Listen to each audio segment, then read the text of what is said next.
Hello, my name is Donna Tull, and today we're going to be discussing the topic of diversity in education, and we're looking at it with the Barbadian perspective.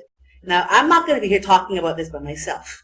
I have got three esteemed people who will be discussing this topic with me. We've got Emelda Bell. She's the principal of the Akill School. We've got Shakody Baker. He is a UE student. Right now he's doing theater and film. Yeah. And he's a former Queen's College student. So all you people out there from Queen's College, listen up. One of your people will be speaking to you today. And we also have Mr. Akill Ifill, and he is the principal of the Ifill School. And I have to say, last I heard, he was the youngest principal on the island of Barbados. So welcome. Thank you. Thank you. Thank you. So in our discussion today, we're going to be looking at diversity. But before we even start, let us look at some aspects of diversity, because it is not what a lot of people assume it only is. So right off the bat, when I think of diversity, I think of things like different types of needs or concerns of the students, different backgrounds of the students. So what else can we look at with respect to diversity in education in our school environment? Okay. Well, the first thing you look at, if you look at diversity, you would have heard over the last few years they have wanted diversity in the film industry. They wanted diversity in the workplace. So they're looking at race, ethnicity, where you're from, what you do. When you look at it in terms of education, you have to look at how do you make the curriculum wide enough, the scope, besides the regular type of subjects in academic and sports and creative arts. So I think we can look at it marrying the two. How do you include, for example, students within CARICOM? How do you look at students internationally as it relates to Barbados and what our cultural significance would be, and apply it to what you think the students should learn, what they should do, what type of student should come to school in Barbados, and how should they leave. Right? So I look at it like that. Okay. So you're looking at diversity within the delivery of education. Correct. Okay. I would like to jump in here as well. Well, I'm looking at it a little differently in terms of including students who have various needs in the classroom. So in a typical classroom, you might have children who are typical learners, and then there's some with some special needs.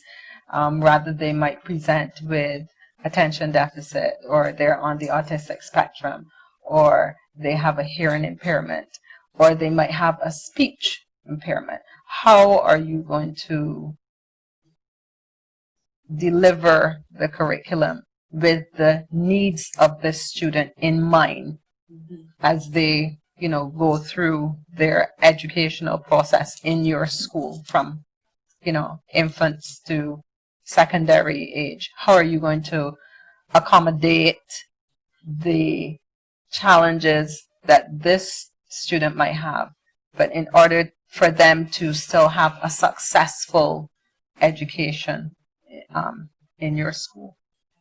So what you're looking at is delivering a standard essential curriculum to a diverse population of students. So already we've got diversity in right on the panel. Now, we're not going to leave these students out. Well, for me, I think it's also important to think about how specific people learn.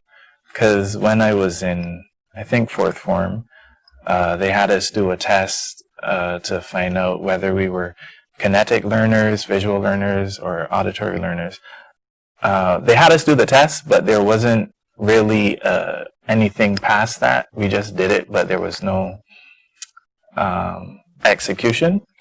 The first time I remember having a less standard type of learning than just like reading or like watching from the board was in fifth form when I was doing English Lit, and our teacher told us that to learn part of the play, I think it was Merchant of Venice, she wanted us to do it in monologue. And for me, that was exciting. I went home and I memorized all the lines. She told us not to. She just wanted us to read it, but like in an outside setting. But I was so excited to do something that I was passionate about that I went home and memorized all the lines, and I came back and I did a voice and everything. I went and like did research. And that was the first and only time that I experienced something like that like made me that excited.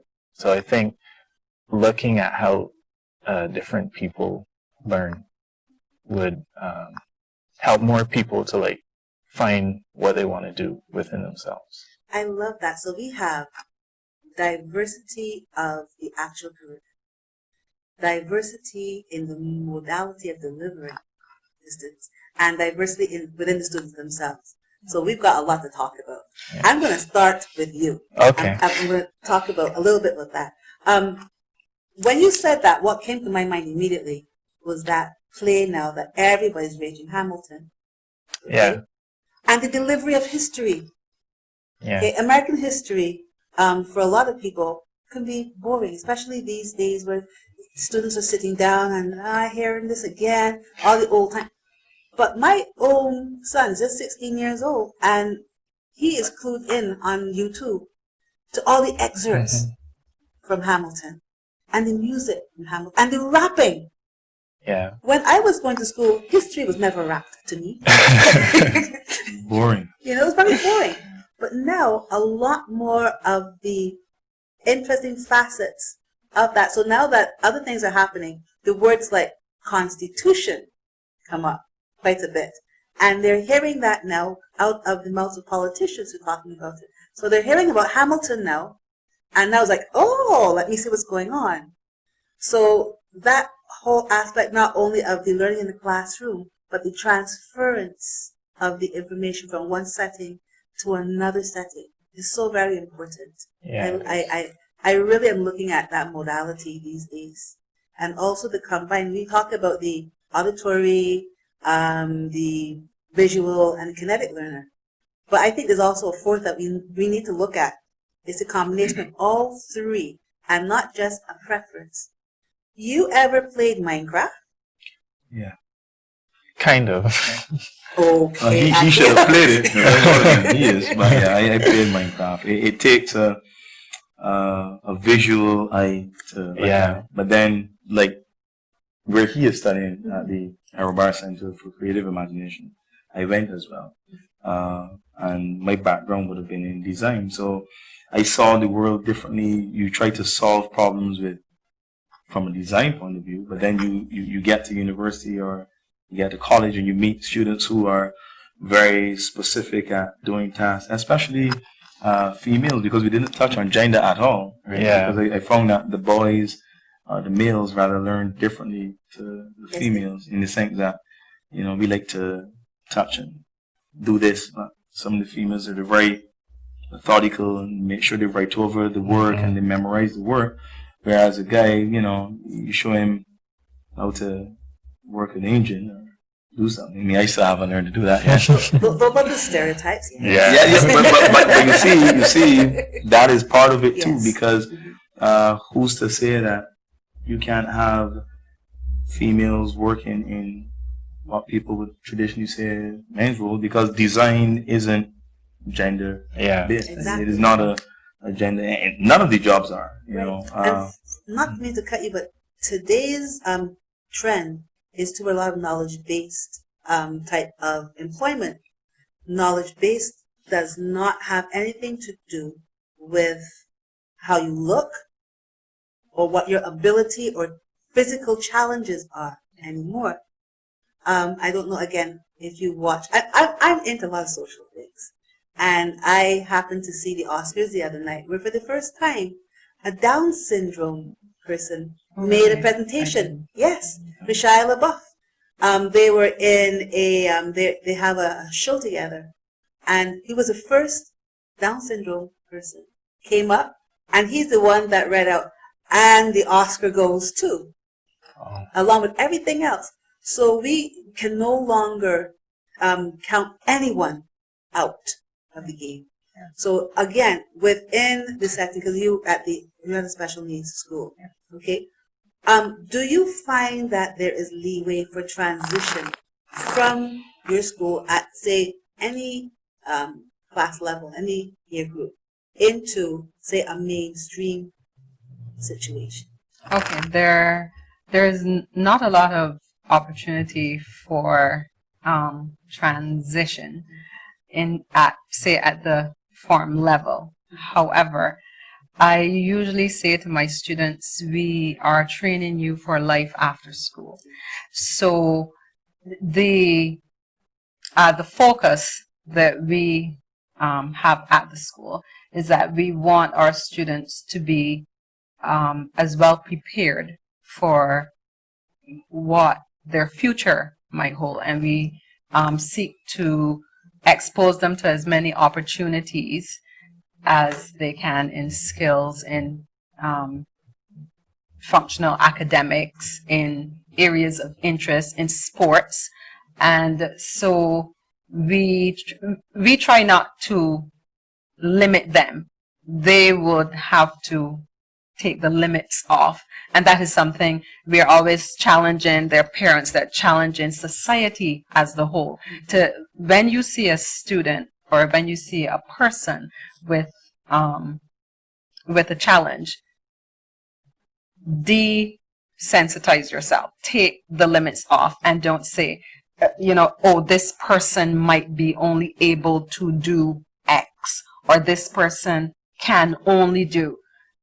I think the sky is the limit, and if the person is given the opportunity to thrive and the opportunity to show what they can do, we are often surprised. Like, we go like, oh, I didn't think that this, we're saying, give it a try, give it your best. Our motto is be the best that you can be the best that you can be at every single thing that you are putting your hands to do, in our skill areas, in our academics, in our reading, in our speaking. We have a challenge this term. Use your words well. Yes. Okay? So if you're a child that only speaks with one word sentences, challenge yourself. Let's see if we can go for 2 or 3. So we are constantly trying to raise the bar. And it is often very discouraging when we go outside of the school environment and people will not raise the bar. They'll say, but they start to limit. So my challenge is take the limits off when you see a person with challenge. But something you said just now about challenging yourself with words, okay? That is a lesson you can take across the board to all the schools, because some students may have a challenge using one-word sentences. Some other students have challenges using cuss-word sentences. And it's the same kind of challenge. In mainstream settings, sometimes we have students who only know how to describe how they feel with the words glad, sad, mad, bad. And they're challenged then to find the words that best describe. Okay? So we can take some of our lessons and diversify them throughout our education system as well. So that's a very good point there. Very, very good point. Now, when we're talking about diversity, so far we've touched on diversity of curriculum, diversity of the modality of delivery, and also on the students. But there's so many other aspects, because, for example, you are all in 3 different types of educational settings. And yet, there is diversity that all of your students could face within your setting that is shared amongst everyone. Right? I should say us as well, because I'm also at a school, but it's shared amongst all of us. For example, transportation. That's a crucial thing right now in Barbados. But even if the transportation, the public transportation system is working at its utmost efficiency, we still have diversification in how our students do get to school. Some who live close to school will walk to school. So they will have a different experience in school. Some will get a ride to school by parents every day and get picked up every day. And you will have to, if somebody else is coming to pick them up, there's special words and special codes and special allowances, okay? And then there are others who have to depend on the public transportation system. If they always have a transport or bus at hand, that may be the only transportation that they know.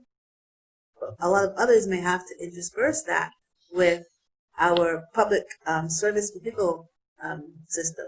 And again, different experiences coming to and being able to stay at school for different reasons. How do you see that within your settings? Well, I just wanted to hear from you. Actually, not a question for him, interesting enough. But recently, we've had students who live within walking proximity of the school, arrive at school late, and they know, like I'm a time person, right? And you always have to ask the question, why? Okay, it is not always a case where transportation is not the issue. And you look at before school, then you look at after school. So, for example, at our school, the after school programs, for example, even though there's a private school, you don't pay for any of the after school activities. And you must find things that are engaging for students to take part in, because cricket, football, volleyball, all these sports are great. Those are physical. Then you have students who may want to do chess. The students that are on the autism spectrum at the school, they are doing chess and drafts. And I just spoke to a lady recently, literally last week, about having sign language as part of the program, because one of the family members of one of the students, he has Down syndrome. And it was interesting listening to Ifill talk about some of the things happening at Akill, because in order to communicate, communication requires the language. So language is dependent on where you're from, how do you communicate. And if you're trying to have a conversation, even when I was speaking to the lady, because she does sign language, and I use my hands a lot, she said, but you'll be a great candidate for sign language. And I'm like, really? And she's like, yeah, because you naturally use your hands when you're talking. And when you look at Bajan students versus students, for example, across the Caribbean, Asians speak with their hands a lot. They use their hands and they talk. So we said that we will try to have the program, started soon, so that we can have a more diverse, again, we actually use that word, ironically, after school program, so that parents, if they're going to arrive for the children late, they know that they're engaged in something. Because you can't do everything in the school hours. Yes. Because you only have X amount of time. But I think a lot of it, besides application in terms of, how do you teach in the class, a lot of it has to do with what do you value. Okay, education has lost its value to me for some of the parents, because they've replaced the books. We were having a conversation about the logos, and they told the children how excited it was when the logos came, and my father gave me $20, and he gave me a dictionary when it was 7, and I would read the dictionary. And now, I asked the student, okay, so we're doing 2 feet. How many inches are in the foot? He said, sir, you could just Google the answer. I said, but if you know, you don't have to Google it. It's 12 inches. He said, but sir, I could get this information online. So now you have diverse in technology, right? Yes. Diversity in technology and access to information, but students do not find it prudent. They don't find it important to try to want to learn. Learning is not something that students enjoy. You got to find ways to make it enjoyable. And that is so sad, because one of the things that education these days is always trying to encourage in people is lifelong learning. It doesn't stop. Yeah. It does not stop. You found it interesting. Right? What's that? You found Yes. At Queen's College, no. When I was going to Queen's College, by the time I had reached 4th form, I had essentially given up on school. So I was just like going through it to pass. I didn't do badly. I got 4 1s, 2 2s, and 2 3s. Wow. Well, that's better than what I did. I'm not ashamed to say that. Single CX. I'm not ashamed to say that. I just want to jump in there. Just think Yes. what would have happened if he hadn't given up and there was a goal Yeah. and he was excited and passionate about reaching those educational. That's kind of what happened when I learned about BCC. Because after fifth form, I was just like, I'm done with school. But then I learned that you could do theater arts at BCC, so I went and did that, and I felt more excited about it.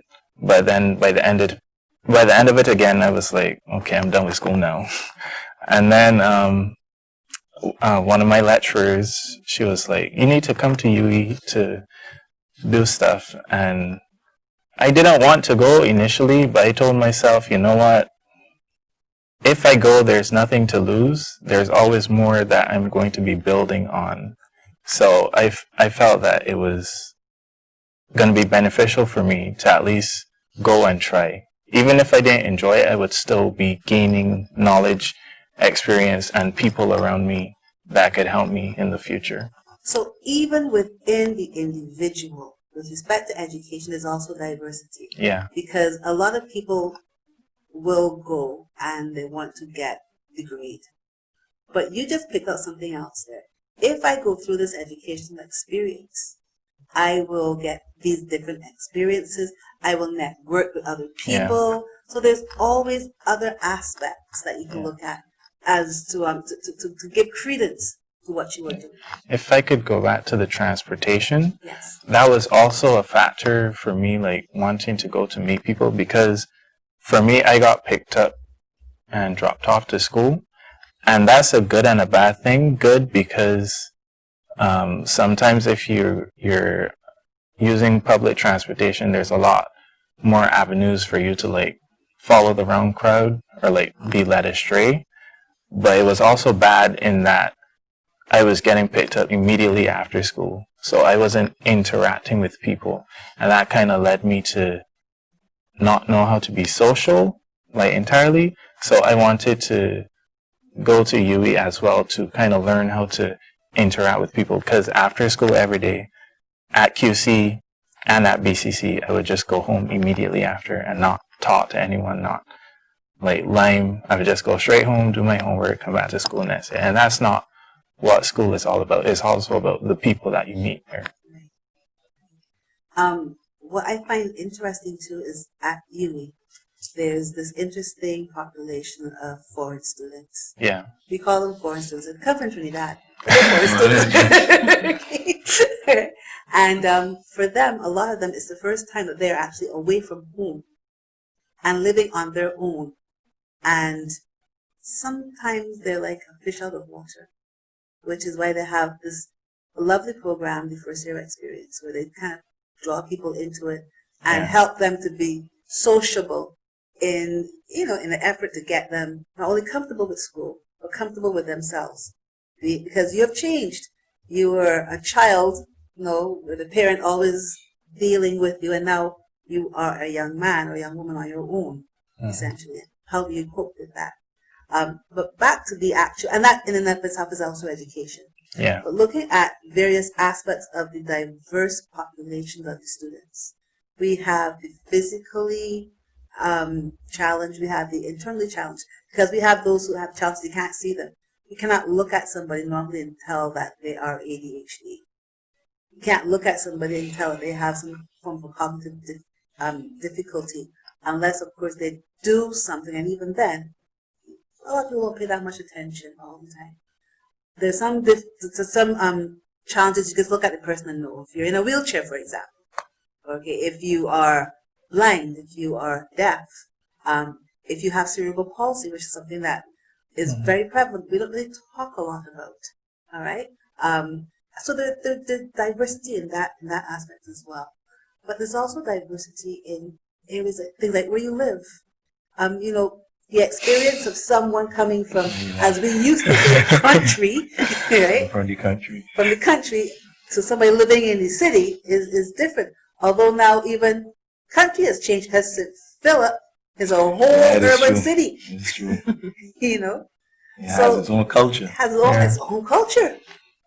So when we are looking at diversity, there's so many other things that we can take into consideration. I'd like y'all to think about some things that you've seen in your school over and above what's the obvious in terms of diversity in your student population. What do you think of important boys and girls? Because we used to have a situation where, especially at high school level, it was single-sex school. We've moved from all girls and all boys school to co-ed at 72 schools. Okay, some people wish they can go back. Others are saying, "Well, we've gotten our ass to sleep." But that is diversity right there. How boys and girls learn. It's okay. It's an interesting discussion. It is one that we're having often. When I was marking the 11 plus exam, I remember this example, and I will use this to base the rest of the discussion. I was marking the essay, and a girl wrote the title of the essay, was My Best Friend. And she started it off by saying, my best friend is a loquacious speaker. And I remember Leslie Lett was the table leader, and we were there. He said, Ifill, what do you think? There's an A, and you're looking at the essay, and she has the word spelled correctly, the paragraph, and gave her an A. Another paper came to be second mark, and one of the first markers put a B on it, and it was a boy. And the boy wrote, my best friend is the most amazing friend in the world. He's this, he's that, and he lists all the stuff. He uses the language well. And I said, this is an A. So there was a rousing discussion. Why would they give it an A? And it is because boys do not talk about other boys like that. A boy would never say, my best friend has long curly hair and he's the most handsome boy in the world. It is not something that boys say. So I said, why are we judging the way this boy wrote his essay based on the way the girl wrote her essay? Even though you're looking at language, yes, you must also be cognizant of the way they interact. And the word, for me, the word of this decade is tolerance, that T word, tolerance, because many parents, people believe that, they took the Bible out of the schools, religious views. People have to accept different views. Students struggle with gender identity. They struggle with even self-identity, understanding who they are. But then when you bring students from different cultures, different backgrounds, different countries, you have to teach students how to be tolerant. Just like if the Ifill school was to go to Hill and these students had never interacted with students that had challenges. Because my argument has always been, because you don't have something that somebody can see does not mean that you are any better than the other person. Because you have students that have zero challenges, but they're not interested in any work at all. They're not interested in developing. So we try to, and it is a synergy, because it is not something you can solve in one single session. I think it should be something that should be taught. And I want to applaud the ministry too, because the ministry, I read in the newspaper a few weeks ago, it could have been last year, so correct me if I'm wrong.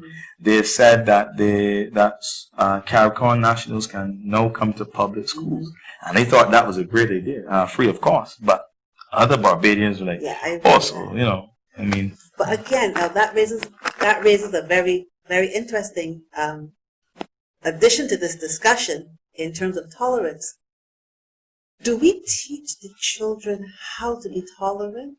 Or do we actually model tolerance? What I do find is a lot of adults talk about tolerance, but they do not really understand tolerance themselves. Many times an adult would see the child acting out or acting up or behaving in a way that they don't like. And they don't understand what certain things are going on in that child's head. But that behavior must stop. You have no behavior. Okay?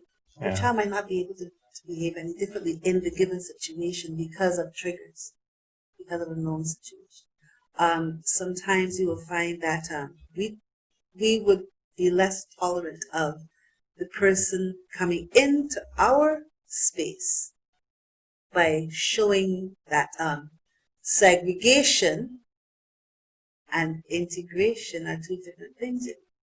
Right? So we might say, okay, yes, you could come to my school, but there's a class for you over there. The rest of us over here, we're gonna.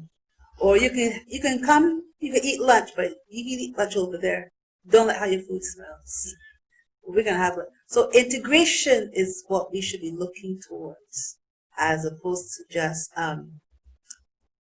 allowing somebody who's different to come into our space. So that's why that whole CARICOM issue about having others come into our space raised such a high angst and anxiety level, because people were not ready to integrate.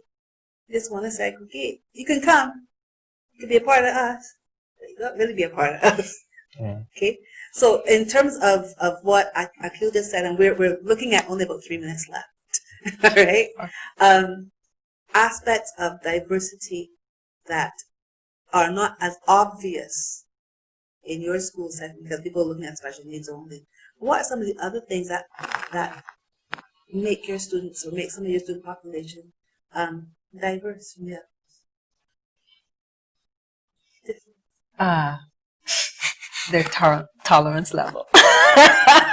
Their tolerance. I find that some of our students are very understanding, and they are willing to lend a helping hand to their classmate or to a younger student, and they understand them. Sometimes I learn from them to be a bit more patient, because I'm thinking, okay, let's go, get up, go, let's move on, and they are, come along, I'm going to help you. He's not going to be able to move this quickly, so you take his bag and I'm going to help him, and we're going to get there together. And isn't that really the goal? Isn't that really something that we're to be aiming for, to get there together? Is it the end product that is really the most important, or is it the process in getting to that end product, in learning the lesson, in being able to relate to each other at where you're at, as opposed to trying to make mini-me's or cookie cutter individuals? Yeah. So I think it's important that when we're looking at education for all, we do look at all of us getting there, right? The fast can get there first, but then reach back and help the slower ones up. That's a very nice analogy. I'm going to leave the last word with you, our student. Oh, okay.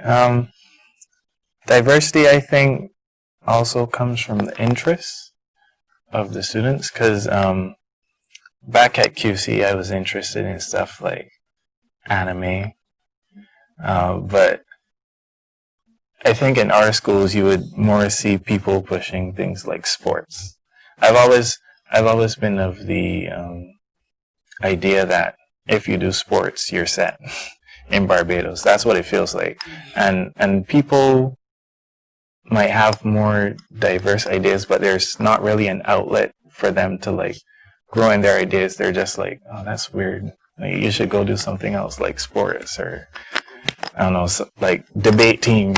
But there's no animation club or anything like that. I think it's becoming better now in terms of like acknowledging that people have different interests.